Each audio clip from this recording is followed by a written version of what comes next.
Bismillahirrahmanirrahim.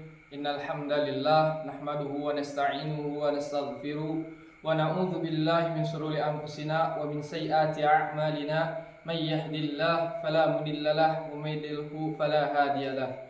Asyhadu an la ilaha illallah wahdahu la syarikalah wa asyhadu anna Muhammadan abduhu wa rasuluh. Amma ba'du. Qala Allah ta'ala fil Qur'anil Karim, a'udzu billahi minasy syaithanir rajim. Ya ayyuhalladzina amanu taqullaha haqqa tuqatih wa la tamutunna illa wa antum muslimun.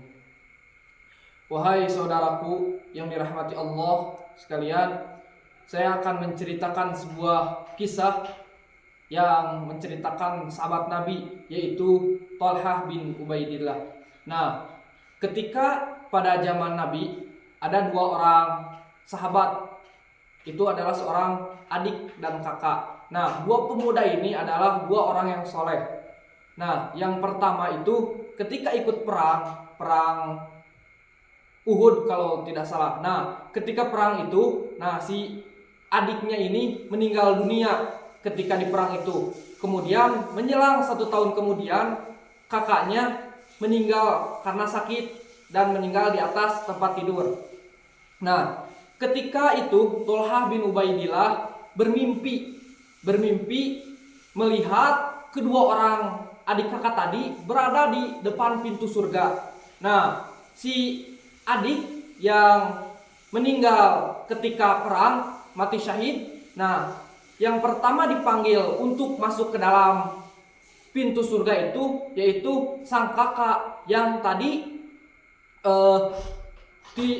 meninggal di atas tempat tidur. Nah, jadi yang pertama dipanggil itu kakaknya.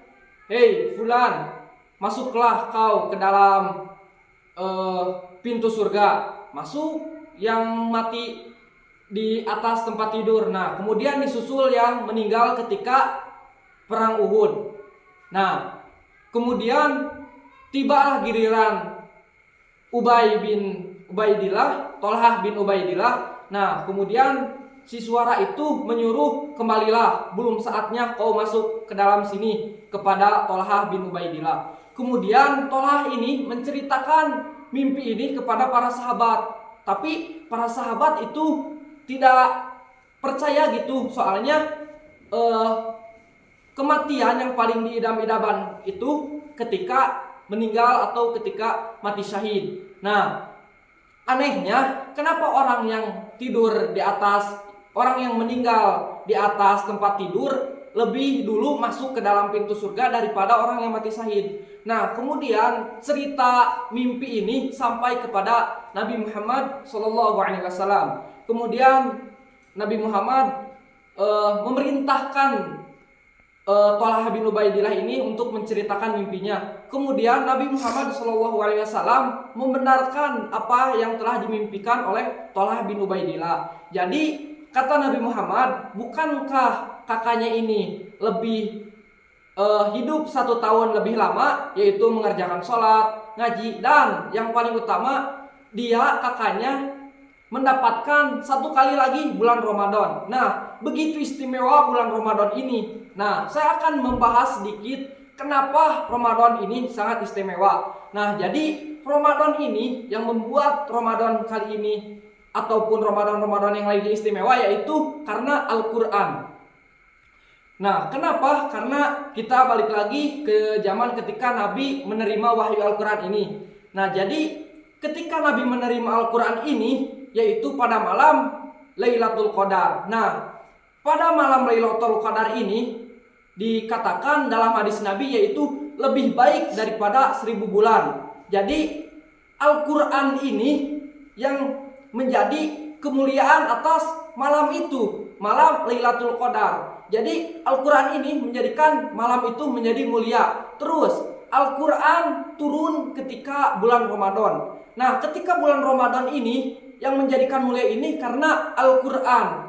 Kenapa? Karena Al-Quran ini sangat mulia di sisi Allah, yaitu kalamullah. Terus Nabi yang menerima Al-Quran itu yaitu Nabi Muhammad SAW menjadi para raja Nabi. Kenapa? Karena beliau menerima Al-Quran. Karena dengan Al-Quran Nabi Muhammad SAW menjadi nabi yang paling mulia dan menjadi para nabi. Nah, begitupun kita sebagai umat muslim yang beragama Islam harus mendekatkan diri kita dengan Al-Quran. Kenapa? Karena wallahi karena dengan Al-Quran hidup kita bisa menjadi mulia.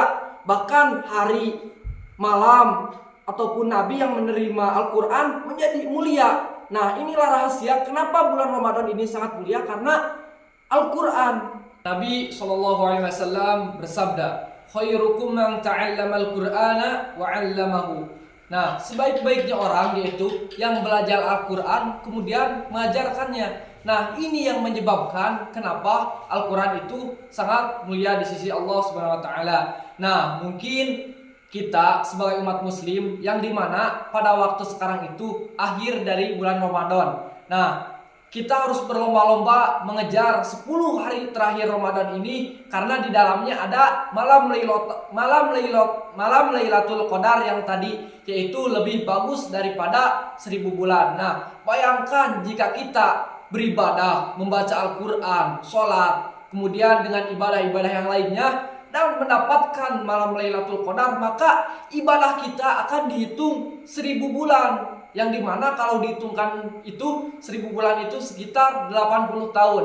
Makanya kita sebagai umat muslim berlomba-lomba lagi, bersemangat lagi, kuatkan lagi iman kita, kuatkan lagi semangat kita dalam beribadah ketika bulan Ramadan ini. Karena kata Nabi, manusia yang paling rugi yaitu manusia yang ketika bulan Ramadan ini tidak mendapatkan apa-apa dan tidak dihapus dosanya oleh Allah Subhanahu wa taala.